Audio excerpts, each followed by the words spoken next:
Hey everyone, welcome back to Karenology. This story will have you shaking your head in disbelief. The sirens tore through the morning fog like a blade across old canvas. I was halfway through my second cup of black coffee, sitting in my flannel robe on the porch of my hilltop cabin, when the flashing lights lit up the tree line below. For a second, I thought it was just some accident down on the road. Maybe a deer got hit. But the way those cruisers came roaring up the gravel path, spitting dust and pine needles, told me this wasn't just a drive-by. 2 squad cars stopped just past my mailbox. Gravel cracked under their tires. A slow, deliberate sound like a warning shot. Doors flew open. 2 officers, mid-30s, buzz cuts, mirrored shades, got out fast, hands on their hips like they were itching to draw. And behind them, waddling up the hill in a floral blouse, like she owned the damn world, was Karen. Now, I didn't know her name yet. Not officially, but every town's got one. Blonde bob haircut, expensive-looking shoes too clean for a dirt road, clipboard tucked under one arm like it was the Constitution itself. She had that air of unearned authority, the kind you only get from bossing around bored retirees in gated communities. She pointed straight at me. That's him. He threatened me yesterday with a firearm. Said he'd shoot anyone who came near that shack. I stood up slowly, my boots scraping the wooden boards. Shack? I muttered. Lady, this house was built by my father's hands, but it didn't matter. One of the officers stepped forward, hand hovering near his taser. Sir, we need you to come down the steps with your hands where we can see them. I wanted to argue. God knows I did. But the sun was barely over the ridge, and I was standing there in wool socks, unarmed, and too damn stunned to come up with anything clever. I came down, slow, measured, as if walking through water. The cuffs were cold, tighter than they needed to be. And Karen? She was filming the whole thing with her phone, narrating like she was Diane Sawyer. This is the man who's been illegally occupying land meant for our Homeowner Association's new recreation area. He's violent, unstable. I fear for my community. Funny thing is, I bought that land before her HOA even existed. But the worst part wasn't the cuffs or the public humiliation. It was the look from Mrs. Callahan, my neighbor for 2 decades, standing by her mailbox across the street, shaking her head like I'd turned rabid. Like she didn't remember me fixing her porch swing after that tornado back in '04. They loaded me into the cruiser. No Miranda rights, no explanations. Just a long, bumpy ride down the hill as the world watched my name get dragged through mud I'd hauled in and leveled with my own 2 hands. Down at the station, it got stranger. They never booked me. No charges filed. After an hour of waiting in a plastic chair that creaked with every shift of my weight, a deputy came over with a confused look and said, "You're free to go." I asked him, "What was that about?" He shrugged. "Looks like a misunderstanding. Miss, Karen said you'd made threats, but there's no evidence, no weapon, and technically, your land ownership is still valid pending review." Pending review. Those 2 words wrapped around my ribs like a vice. I walked the whole way back up the hill. Took me an hour and a half. When I got there, a laminated notice was nailed to my door. Temporary cease and desist order. Homeowner Association. Zoning compliance under review. And underneath it, someone had spray painted the word squatter. in orange across my front window. I stood there, breathing through my teeth, and felt something shift inside me. Not rage, not fear, just resolve. They thought they could scare me off, make me leave my land because a loudmouth in a blouse cried wolf to the right people. They had no idea who they were dealing with. I've buried coyotes with more bite than these folks. And if they wanted a fight, they just picked the wrong hill to die on. Let me tell you what really happened. Because it didn't start with sirens. It started 2 weeks before that, with a knock on the door and a voice that oozed fake sugar like syrup poured over sour milk. It was one of those mornings where the fog sat low like an old dog that refused to leave the porch. I just finished fixing the hinges on the screen door, trying to keep the squirrels out of the kitchen, when I heard the knock. Not a polite one either. 3 hard, sharp raps, like a debt collector with a badge. I opened the door, and there she stood, clipboard and all. She had a smirk, like she'd just outbid you at a silent auction and wanted you to know it. "Good morning," she chirped, her voice all sugary venom. "I'm Karen Winslow, president of the Hillside Bluff Homeowner Association." I remember blinking.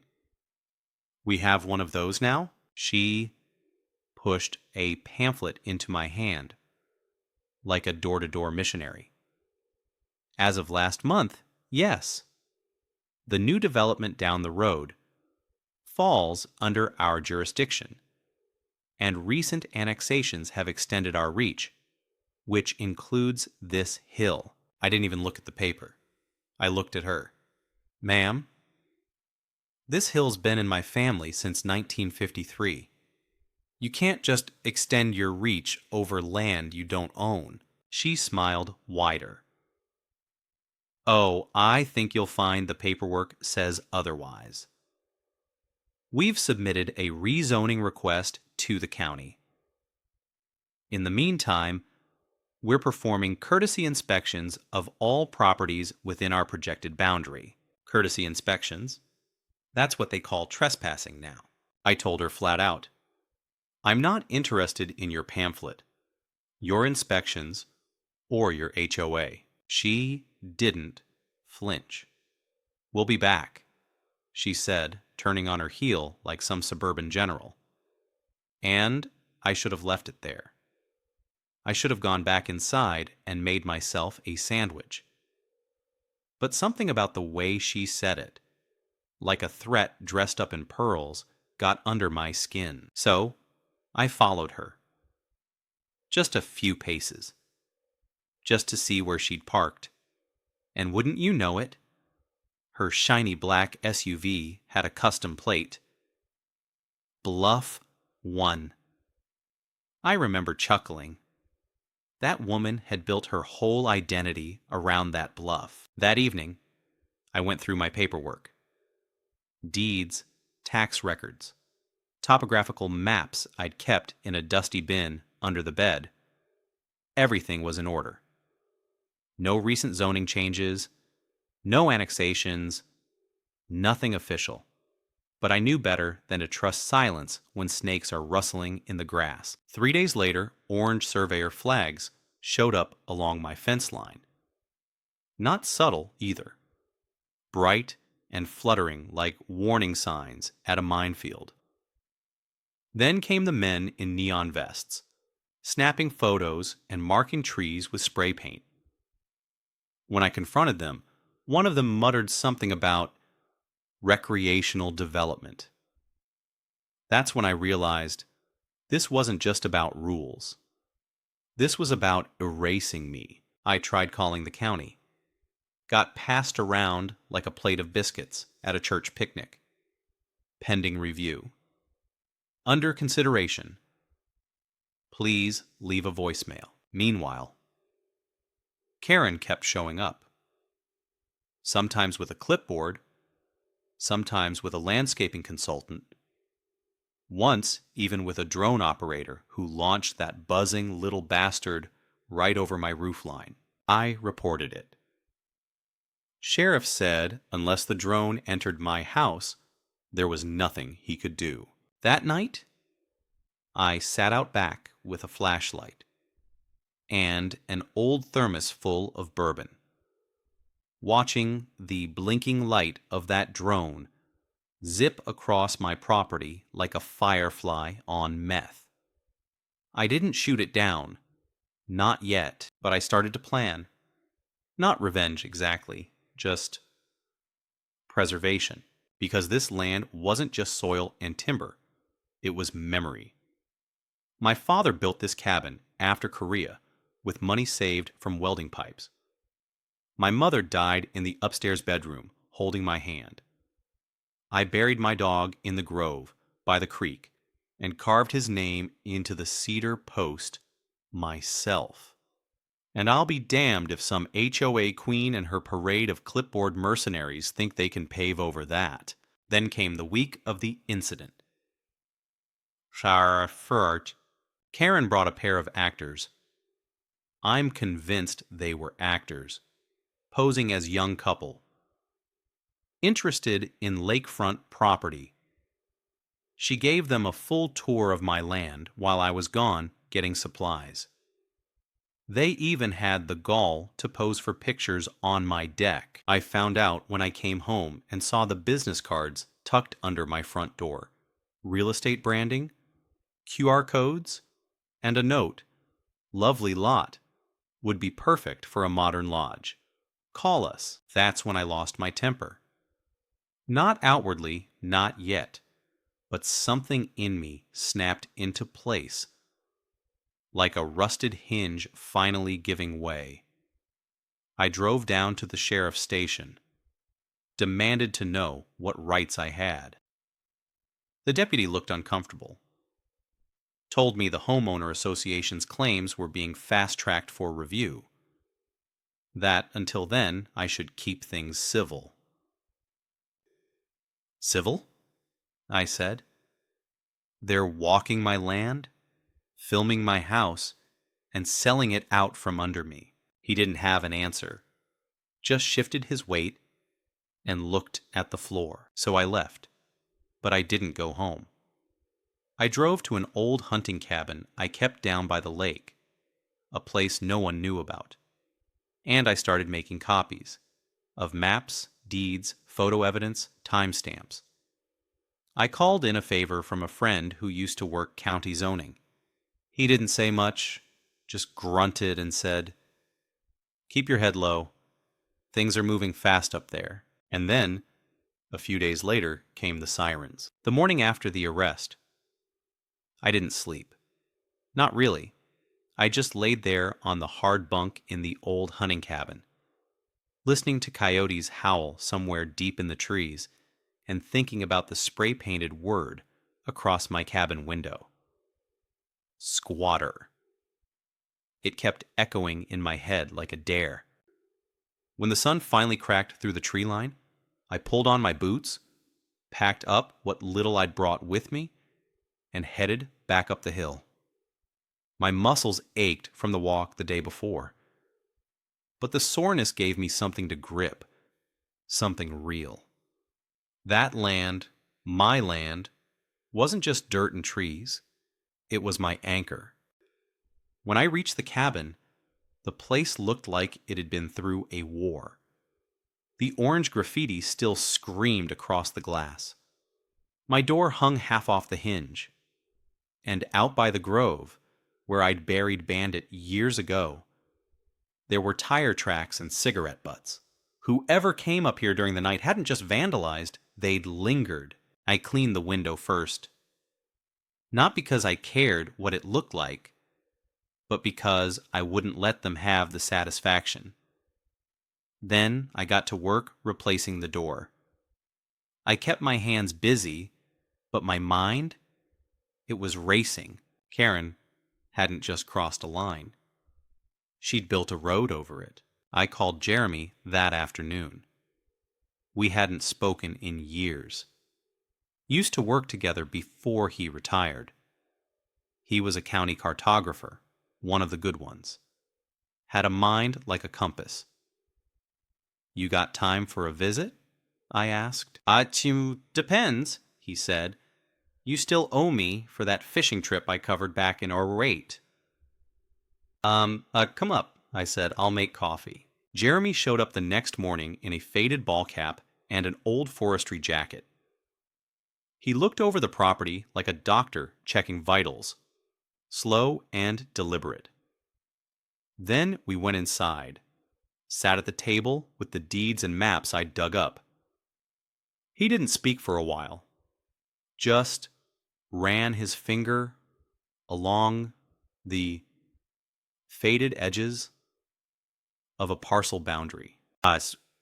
They're using the proposed development overlays, he said finally. That's not law. It's a draft.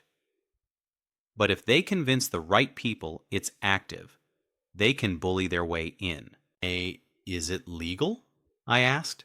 Jeremy shook his head. Not yet. But legality doesn't stop folks like Karen. They bank on confusion, pressure, fatigue, make you so tired of fighting you sign just to make it stop. I didn't answer. But I looked out the window toward the lake and thought about my father. How he used to say, when someone wants what's yours, they won't ask. They'll make you hand it over. That afternoon, we walked the ridgeline. Jeremy pointed out markers, traced old survey pins with a metal detector he'd brought in the back of his truck. They're falsifying boundary markers, he muttered.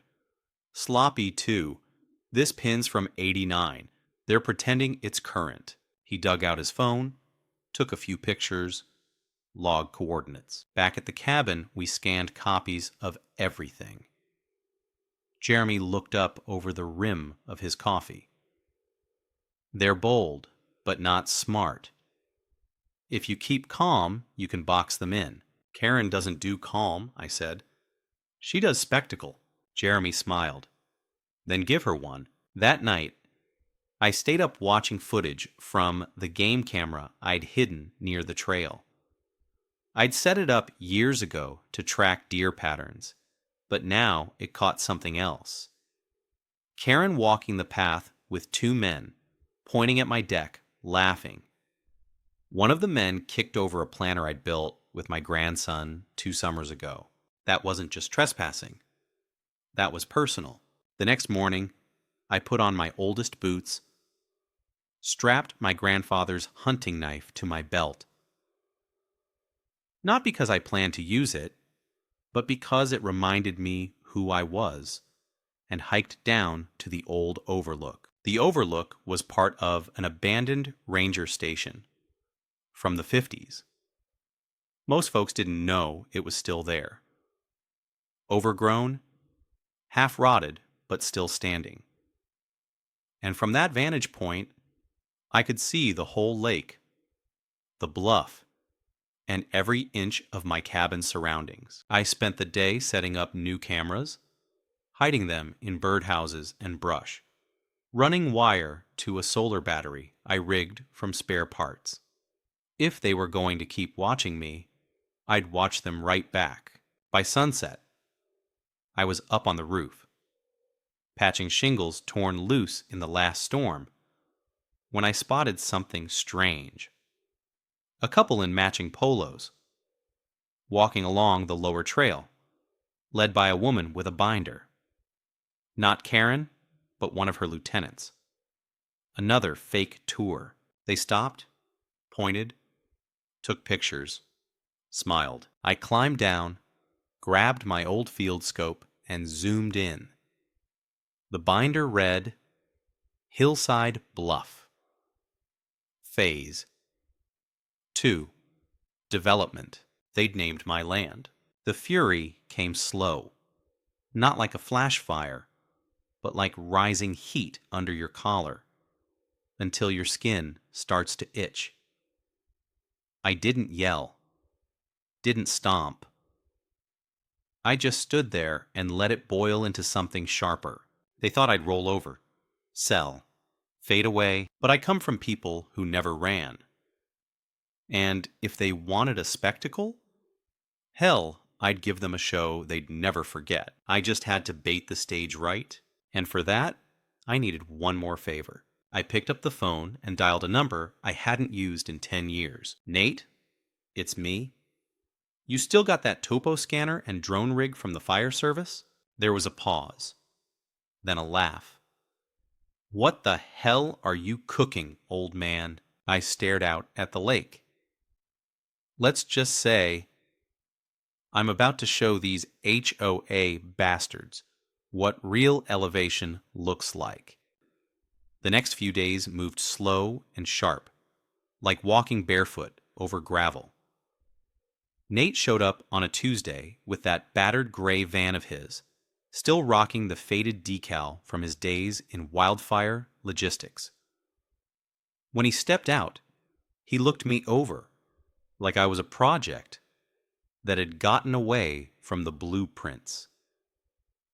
Didn't think I'd be back out in these woods unless something was burning.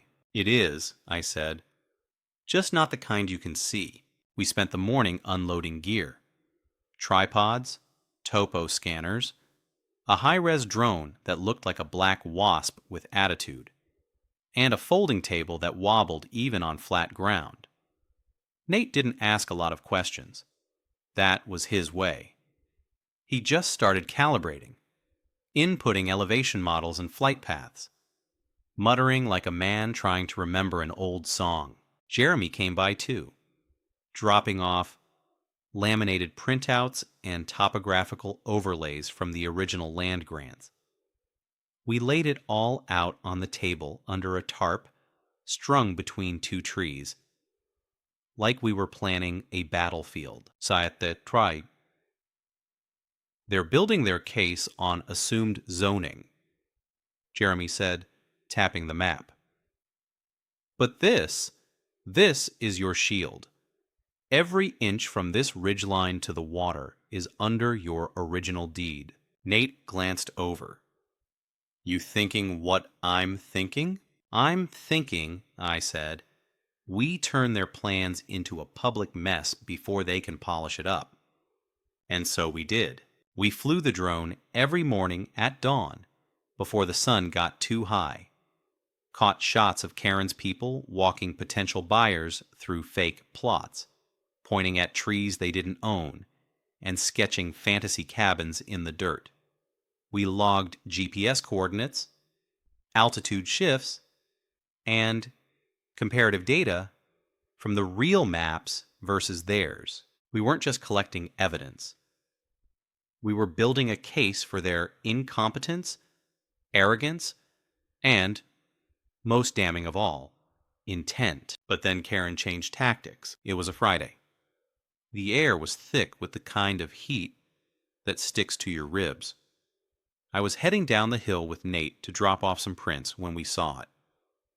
A sign hammered into the trail entrance. Construction site. Authorized entry only.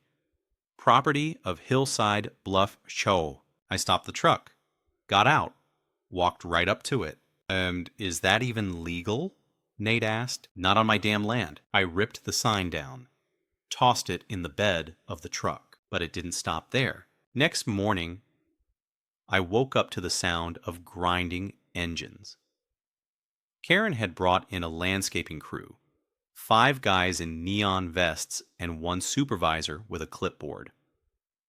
They were trimming branches, marking trees with orange tape, and spraying blue lines on the ground like they were prepping a subdivision. I walked out, boots crunching over pine needles, and said, "You got a permit for this?" The supervisor, a kid with too much gel in his hair, barely looked up. "Talk to the HOA. We're just following orders." Yeah? I said. "Well, I'm the guy who owns this hill." He laughed. Actually laughed. "Sure you do, Pops." I walked past him, grabbed the nearest spray can from the truck bed, and emptied it over their plans on the hood. Blue turned into a swirling mess of unreadable chaos. That got their attention. They packed up and left, but not before Karen herself showed up in heels and fury. She marched up my trail like she was on the runway, flanked by 2 HOA board members. Her echo chamber. You're escalating, she hissed. You're trespassing, I said. Again, she handed me a paper. Another cease and desist, this one with a gold-embossed letterhead. We're initiating proceedings to revoke your right to occupancy. Pending rezoning approval, this land falls under community interest. You're obstructing development. I didn't read it. Just looked her dead in the eyes. I've been here longer than your entire subdivision's been paved. You want me off this hill?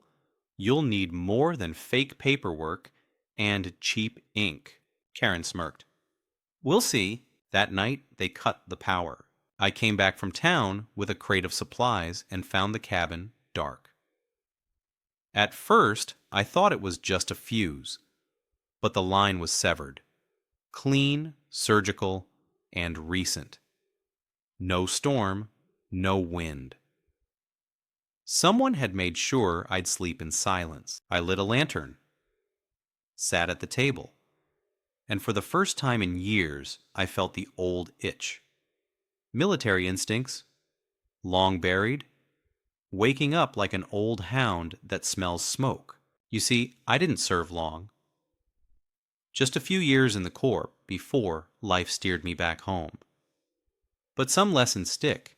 Control the ground, know the terrain, use their arrogance. I pulled out an old field notebook, drew the layout, mapped the trails, marked where their cameras had to be if they were watching the way they acted. And I started to think like them, because if you know what your enemy expects, you can show them exactly that. Then twist it. The next day, I dressed like I was leaving. Packed bags, loaded them into the truck, drove it down the trail slow enough for any camera to catch it. Even waved at the tree line. Then I parked at the ranger station, circled back on foot, and crawled up through the eastern slope. Silent, hidden, and watching. And what I saw made me grin like a man who just spotted footprints in a trap. He set himself. Karen and her board were already walking the property, smiling, planning, talking too loud about where they'd put the first platform for the so-called community center. They thought I was gone. They were wrong. It was time to stop reacting, time to start forcing moves, and I had just the thing in mind.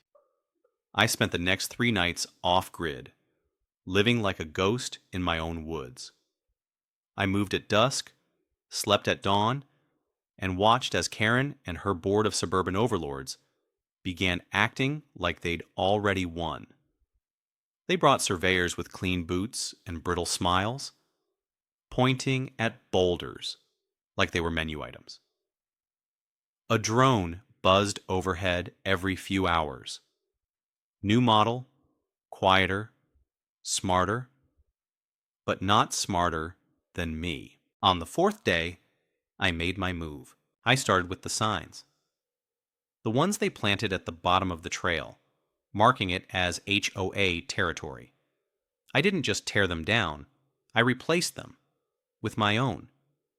Wooden boards, rough-hewn, carved with the words, "Private land. Trespassers will be documented."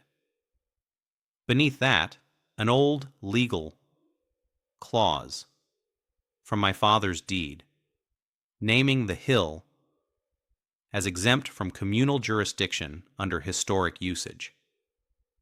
Most wouldn't know what it meant, but someone with a clipboard might pause. Next, I baited the path. I left an old cooler by the gate, half buried in leaves.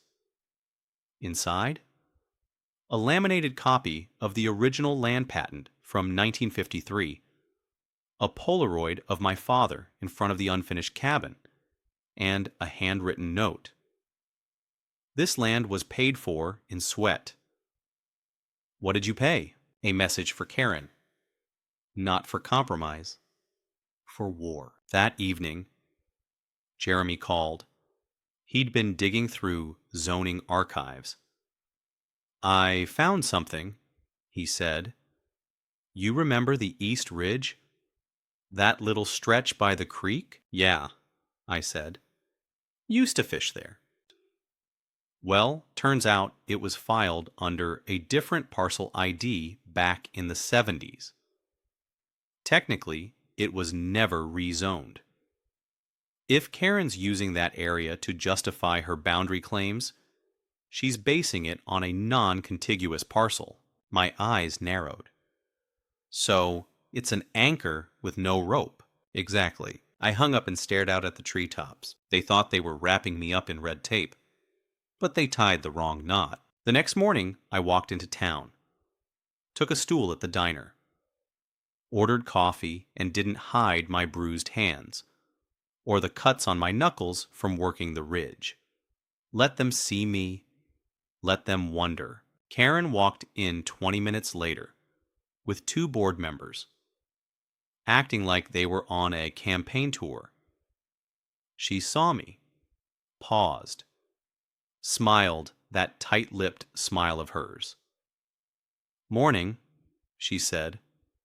All honey and poison. Karen, I replied, tipping my hat just enough to make it seem like I didn't care if it fell off. One of the board members, a lanky guy in a sweater vest, said, I hope you're getting your affairs in order. That cease and desist is legally binding. I sipped my coffee. Y'all put a platform on my land yet? Karen blinked. What? I stood up. You might want to check where you're standing before the ground gives out. Then I left. That afternoon, I made the bluff look like it had collapsed, not literally. But from the drone's angle, it sure seemed that way. Nate and I used black tarps, broken brush, and clever camera placement to make the east side look like it had suffered a landslide. We shot footage, added audio overlays of creaking wood and snapping roots, and left just enough trash and twisted metal to suggest unsafe terrain. We leaked it, not through official channels, through Karen's own people. We made sure one of her junior board members accidentally intercepted a thumb drive labeled Site Monitoring, Urgent. The footage showed a fake surveyor making safety notes, muttering about slope instability and soil fracture. The audio wasn't crystal clear, but it didn't need to be. It only needed to sow doubt. Within 2 days, Karen's whole tone changed. Gone was the smug parade. Now they moved cautiously, whispering near the bluff, keeping their shiny-shoed investors away from the East Ridge. I'd poisoned the ground they were standing on, not with bullets, not with lawsuits, but with uncertainty. Then came the real blow. Jeremy called again. You sitting down? Always. I pulled the plat maps from 2003. They show an easement running straight through Karen's home lot. Not recorded in the latest filing, probably an oversight. But it's valid.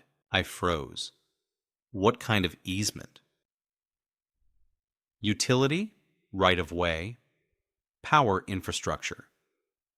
If it's still active, and I think it is, it means technically that plot can't be used for commercial activity unless the easement's cleared. And if it's not, then she built her empire on sand. I didn't sleep that night. I sat in the dark with a flashlight and the plat maps, cross-referencing the boundaries, tracing the lines like veins. Every inch told a story. Every inch had meaning. By morning, I had what I needed. I wasn't just defending my land anymore. I was holding the matchbox, Karen didn't know she dropped in a dry forest. She thought she could push me out. She didn't realize I'd just stepped in. Karen didn't show up for 3 days. Not once. No board members either. The bluff was silent except for birds and the wind hissing through pine needles. It should have felt like peace. It didn't. It felt like the breath before the punch. On the 4th day, I heard engines. A black SUV rolled up the trail. Slower this time. Careful. Deliberate. Behind it, a county vehicle. Official plates. My stomach turned. Not fear, but something heavier. Like seeing vultures circle before the body's cold. They got out. Karen, wearing a dark blue suit, like she was headed to court, and a man in his 50s with a badge on his belt and a clipboard in his hand. County Code Enforcement. I stepped out of the cabin before they knocked. Mr. Holt, the man said, we've received notice of an easement conflict and a potential misfiling related to this property. I'm here to conduct a boundary clarification. Karen tried to look neutral. Failed. I wasn't aware the county took orders from neighborhood clubs, I said. We don't, he replied. But we respond to legal filings. There's been activity flagged on both properties. Both. So she filed something back. I let him in. He walked the property, took photos, asked for documents, which I provided, already stacked and labeled. Karen hovered behind him, pretending not to scowl every time he nodded at my prep work. When they left, he said he'd submit a report within 10 days. Karen stayed behind. You think you're clever, she said. No, I said. I think I'm tired. But not tired enough to let you steal what I buried my father under. That shut her up for a second. Then came the twist. That night, someone tried to break into the cabin. It was just past midnight. I heard the crunch of gravel, soft and slow, like someone trying too hard. I killed the lantern. Waited. The screen door creaked. Boots on the porch. I slid the bolt on the back door, moved through the dark with that old marine silence, and came out around the side. 2 shadows. One at the door, one keeping lookout near the path. I snapped a picture with my phone, full flash. They bolted. Fast. But not fast enough to hide the company logo on the back of their jackets. Contractors hired by Hillside Bluff HOA. One of them dropped a metal rod he'd been using to pry the lock. I reported it in the morning. Sheriff sent a deputy who took notes, but not much else. Not much we can do unless they're caught in the act, he said. Sorry. Would have been easier if I shot him, huh? He didn't laugh. Don't even joke about that. I wasn't joking. The next day, I drove into town. Paid to have 8 color prints made of the photo. Sent them certified mail to the HOA board, their management company, and Karen's personal address. With each one, I enclosed a note. The next one I catch gets a chair and a flashlight until the sheriff arrives. I didn't expect a reply, but I got one. Karen showed up the next evening. Alone. No clipboard. No fake smile. Just her and a paper in her hand. I'm calling for a temporary halt to all activity, she said. I'll be speaking to the board about next steps. She looked tired. Less queen, more pawn. I didn't want it to get ugly, she added. Too late, I said. She stood there for a second, like she wanted to say something else, then turned and walked back down the trail. For a moment, I thought it was over. Then came the fire. It started 2 nights later, just past the lower ridge. Dry brush lit up like kindling. I saw the glow before I smelled the smoke. I called it in, grabbed the old backpack, and hiked down with a shovel, and the fire pack I'd kept since my Forest Service days. Embers jumped fast in the wind, crawling toward the eastern slope. But the weird thing, the fire didn't spread right. It had gaps, like someone had poured accelerant in lines, not random scatter. It moved like it had a plan. Nate showed up halfway through, out of breath and wild-eyed. "I saw it from town," he said. "You okay?" "Still standing." We worked through the night, dug lines, stomped out flare-ups, soaked what we could. A team arrived just before dawn and took over. They ruled it suspicious, but not arson, not yet. That morning, black ash blanketed the trail like snow. The bluff was scorched, not destroyed, but marked. Jeremy called around noon. They're scared," he said. "The board's panicking. Karen's losing ground. If you push now, really push, you could break them." I looked at the land, the smoke still rising from the trees. "Yeah," I said, "but I'm not done building the trap yet." Because fear wasn't enough. I wanted collapse. And for that, I needed one more move. One that wouldn't just stop them, but would make them regret ever laying eyes on this hill. So I went back to the easement maps, and I found something Jeremy missed. Something no one had reason to check, because it wasn't on the ground, it was beneath it. The thing about old land is that it remembers. Every trail, every stone wall, every rusted pipe buried under a foot of pine needles. It's all part of a story no one wrote down. And if you listen close enough, sometimes the land whispers back. That morning, after the fire, I sat with the easement maps spread across my workbench, tracing the lines again. Most folks only look at the surface, but this time I followed the auxiliary notations. The faint dashed lines marked obsolete. One in particular ran straight under the bluff. An underground access line noted as decommissioned in 1979. It led to a service tunnel, back when the area was a mixed-use reserve.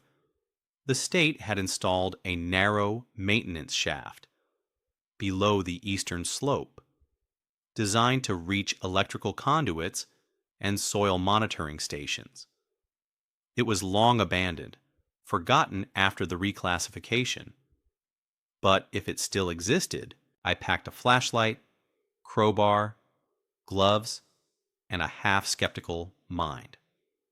By late afternoon, I was crawling through the woods, following the overgrown path marked only by a change in soil texture and a slight unnatural drop in elevation. 30 minutes in, I found it. A rusted grate half covered by moss and dry brush, just downhill from the burned ridge. The metal was cold, still intact. I pried it open, slow and steady. A rush of damp air rolled out, thick with old rot and rust.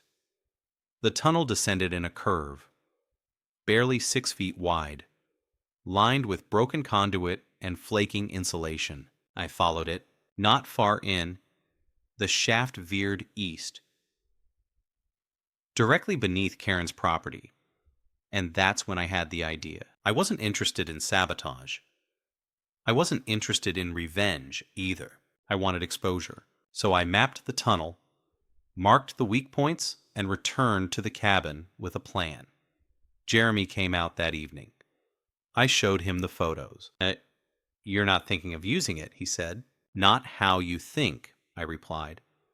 "But if that tunnel is still technically active, and if Karen's home was built over it without proper clearance," Jeremy whistled, "it invalidates her occupancy permit." "More than that," I said. "It opens a structural liability case, one that could force an inspection, publicly." He looked at me. "And if the tunnel isn't on the county's current records?" Then they'll have to explain how she got permits approved on false plats." He nodded slowly. That would start a review. County-wide.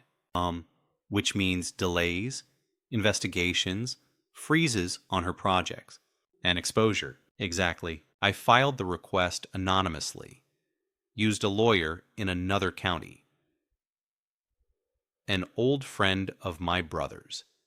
He submitted an inquiry to the zoning board with photos, legacy plats, and structural concerns flagged in bold. I didn't sleep much that night, not out of nerves, out of clarity. Karen built her castle on top of a forgotten tunnel, and I had just turned on the lights. 3 days later, the county ordered a site inspection, not just of the tunnel, but of all active developments connected to Hillside Bluff Homeowner Association. When the inspectors arrived, I stayed hidden. Not out of fear, out of satisfaction. I watched from the overlook as their trucks lined up outside Karen's house, orange vests milling like ants. By noon, the flags went up, little red and yellow ones marking potential hazards. By sunset, Karen's bluff was striped like a condemned carnival. That evening, Nate came by, dropped a cooler on my porch, handed me a beer, and sat without saying a word for 10 minutes. Finally, he said, "You did it." I shook my head. "Not yet. This is just the storm warning. Now comes the collapse." The next day, the board voted to suspend all Phase 2 development pending review. Karen tried to spin it, called it a temporary pause for community safety. But I knew that look in her eyes. She was bleeding behind that smile. And then she snapped. She came up the trail that afternoon. No SUV, no entourage. Just her, red in the face and marching like she meant to slap the mountain off its hinges. You think this makes you right?" she spat. "You think you're some kind of hero?" "No," I said. "I just know what the land's worth. And you never asked." She stepped closer. Too close. "You humiliated me. You did that yourself." She looked around like she wanted the trees to agree with her. Then she said something that told me just how broken she was becoming. This was supposed to be mine. Not the development, not the association, the land, my land. It had never been about bylaws or boundaries. It was about possession, about conquest. I saw it in her eyes. The need to erase me just to validate her own reflection. I took a breath. "You built your dream on someone else's memory. And the land remembered." She turned and walked away, shoulders shaking. Jeremy called that night.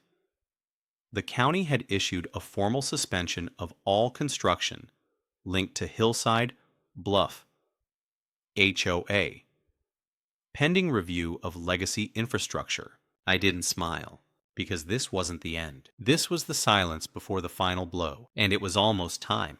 The quiet that followed wasn't peace. It was recoil, like a spring pulled back so far it whined. After the county's suspension order, the hill fell still. The HOA's contractors vanished. Trucks stopped coming. The fake property signs disappeared like they'd never been there. Karen stayed hidden, but I knew she wasn't gone. She was regrouping. I spent the next few days reinforcing the perimeter, not out of paranoia, but because something in my bones told me we weren't done. I mounted a second trail cam near the creek, reinforced the shutters on the south side, even swapped out the old lock for one I could trust. The land was resting, but I wasn't. Nate called the morning of the 8th day. You need to come see this," he said. He'd gotten into the HOA's internal files, don't ask how, and found something odd. A quiet transaction buried under the Hillside Bluff Association's operating costs. A payment to a local excavation company marked Phase 3 Preview Survey. But here's the thing. There was no phase throughout.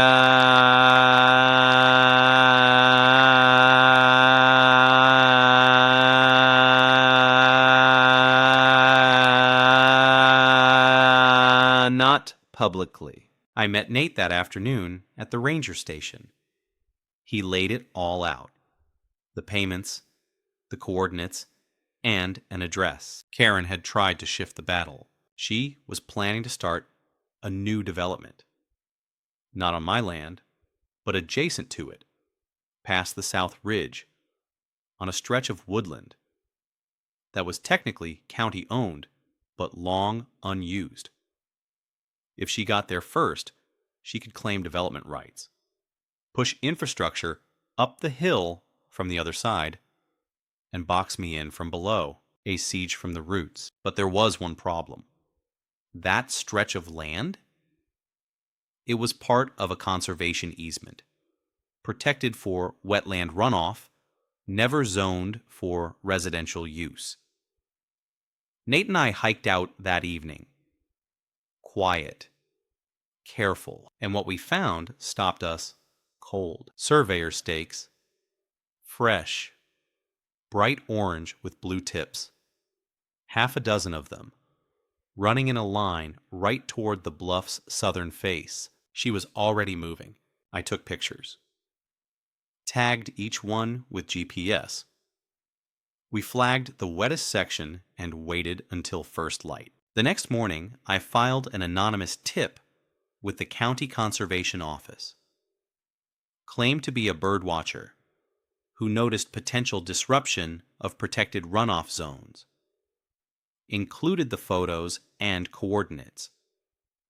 Let bureaucracy do what it does best. Drag feet through legal mud. By noon, activity on the ridge stopped. Again, Karen didn't show her face, but her moves did. A week passed. 2.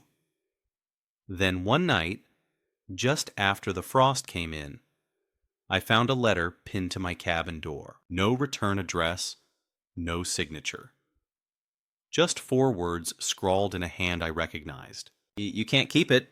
That's when I knew. She wasn't just losing. She was unraveling. I burned the letter, not out of fear, out of finality. And then I began the last phase. See, when a storm's coming, you don't build higher walls. You dig deeper foundations. So I pulled out my father's journal. Not the work ledger. The real one. The one he kept after Korea, when he came back to this hill and built everything from scratch. Inside, he'd drawn something. Something I hadn't looked at in decades. A map. It showed the hill, the cabin, the creek, and something else. A shaded area marked vault. I remembered now. When I was 10, he took me down there once. Said it was for storing supplies in case of tornadoes. But it had always felt heavier, more sacred. I dug for 2 days before I found it. A trapdoor under the woodshed. Bolted shut, rusted deep, but intact. When I forced it open, the smell hit first. Old cedar, dust, earth, and then light. Dim, but still working. My father had rigged solar backup before most people knew what solar was. The vault wasn't large, maybe 15 by 15 feet, but it was strong. Reinforced walls, steel beams. Inside were crates, maps, and 3 fireproof boxes. I opened the first. Deeds, originals, with signatures. Ink faded but legible. The second? Photos. Of the land, construction, neighbors, even old gatherings from the early 70s. The third held something I hadn't expected. Audio reels, labeled in my father's handwriting. Bluff meetings, 74-76. I stared at them, heart pounding. These weren't personal diaries. These were recordings. Meetings of the original developers, back when the first attempt to create a bluff association was shot down. It hit me all at once. Karen's HOA wasn't the first. There had been another. And it failed. Spectacularly, because the land wouldn't let it happen. And my father? He'd kept the proof. I spent the night transferring the reels to digital format. Nate helped. We sat for hours, listening to scratchy voices argue over boundary lines, water rights, infrastructure failures, and lawsuits that never saw daylight. And, in one recording, a name, Karen Winslow's father, one of the original planners, the one who lost everything when the development tanked. And suddenly, it all made sense. This wasn't just about property. It was inheritance, correction, obsession. Karen hadn't come to conquer. She'd come to rewrite a family failure, and I was standing in the way of her redemption arc. Too bad for her. I knew how stories end when they're built on denial, and I had just found the pen. There's a point in every war where you stop defending and start deciding how it ends. After I'd listened to the last of those audio reels, Karen's father arguing with the county over water tables and failed permits, his voice fraying like rope, I knew what had to be done. It wasn't about proving anything anymore. It was about taking back the story. I spent the next week putting everything in motion. First, I digitized the cleanest audio clips and overlaid them with photos from the vault, old images of the hill, surveys, boundary flags from 50 years back. I edited together a 6-minute video. No narration, just facts, names, and echoes. Then I booked a small venue in town, a public hall with a projector, a busted heater, and chairs that creaked if you breathed too hard. I sent out invitations, handwritten, to every property owner tied to Hillside Bluff Homeowner Association. I left one on Karen's porch, taped to her door with the same kind of nails they'd driven into mine. The night of the meeting, people came, some out of curiosity, some out of suspicion, and some I saw it in their eyes, because they were tired of not knowing what the hell was happening up on the hill. Karen arrived late, alone. No clipboard this time, no heels. She wore a gray sweater and looked like someone who hadn't slept in weeks. I didn't speak until everyone was seated. Then I stood, plugged in the drive, and hit play. The room went quiet as the screen lit up with grainy photos of the land, followed by those voices, voices of men long dead, discussing easements, denied permits, legal threats, and financial collapse. Then came the name Winslow, attached to a failed blueprint for a development that never made it past the mud. When it ended, I turned to the room. This land isn't just old, it remembers. And before Hillside Bluff, before any of you moved in, this place tried to be tamed once already. It didn't take. And the people who tried to control it lost everything, including your president's family. Gasps, murmurs. One man raised his hand, slow. Is this real? I nodded. Every second of it. And the hill hasn't changed. But the people trying to own it, they never learned. They just changed their names. Karen stood up. That's enough. I looked at her. No, Karen. This is the first time it's been enough. She opened her mouth, but the room wasn't hers anymore. The silence didn't wait for her permission. She left 5 minutes later. No one stopped her. And for the first time, no one followed. The next morning, The HOA board announced an emergency session. 2 days later, Karen was removed from her position. They didn't send anyone else up the hill. Weeks passed. The flags disappeared. The contractors never returned. My trail cameras caught nothing but deer, foxes, and the wind-bending trees like tired dancers. Jeremy helped me catalog the vault. Nate cleaned the footage. We sealed the recordings and filed them with the historical archive. Quietly, privately.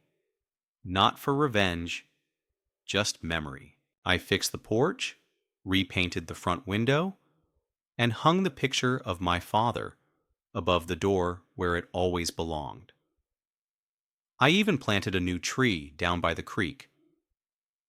A maple. It'll outlive me. And Karen? I heard she moved. Farther south.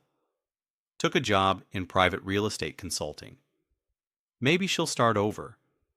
Maybe she'll find peace. Maybe not. Some ghosts follow you, especially when they share your last name. But I never saw her again. One morning, while watching the fog roll in over the lake, I thought about legacy. Not the kind they put on plaques, the real kind. The dirt under your fingernails kind.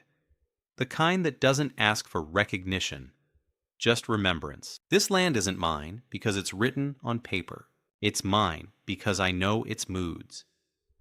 Because I've bled on its trails. Because my father's voice still lives in the walls of this cabin and the stones under my feet. And when someone tries to take that from you, not just the place, but the memory, you don't just stand your ground. You make sure the ground remembers you back. The fight's over, the hill is quiet, and I'm still here, exactly where I was always meant to be.